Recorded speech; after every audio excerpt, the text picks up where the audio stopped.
Getting a ticket is usually a big bummer, and having to pay a fine is even worse. It may not sound like something you'd want to celebrate, but our next guest says that this saved his life. Joining us this morning is Stephen Carroll, and with him is the police officer who gave him a ticket for not wearing his seatbelt, Sergeant Kacey, Donnell. Good to see you both this morning. This is a very interesting situation, Sergeant. You are actually thanked for giving a ticket. Stephen, tell us why eventually you were thankful that you were given a ticket for not wearing your seatbelt. I was thankful because about 3 weeks after I got the ticket, I was involved in a car accident, a nasty one. I was hit on the side.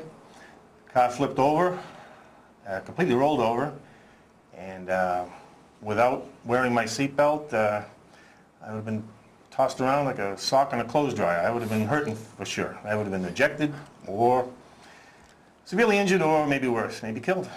And here's what's the truly incredible part.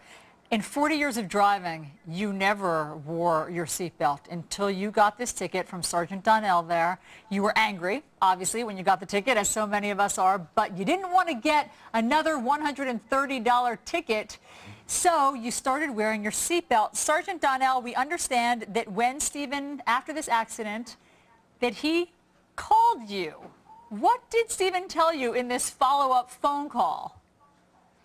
Well, when he made contact with me, obviously I expected it to be bad news. Usually when people call me about tickets that I've issued, it's not pleasant, but I was pleasantly surprised to find out that he wanted to thank me.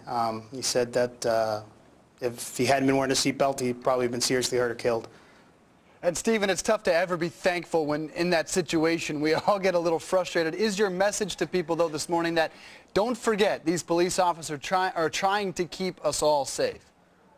Absolutely. It wasn't just a thank you. It was to let him know that what he does has an impact on people, a direct impact. I mean, I would not have been wearing a seatbelt that day had I not got a ticket. Sergeant Donnell, how many tickets are you going to issue today for seatbelt violators? Actually, I'm off today, so the motoring public is safe. And don't expect any thank yous anytime soon. I think Stephen is a rare case. It's the first in your career. Thank you so much, both of you, for being here this morning. It's a great story, guys. Thank you for sharing it. Thanks a lot. All right, coming up, she was booted.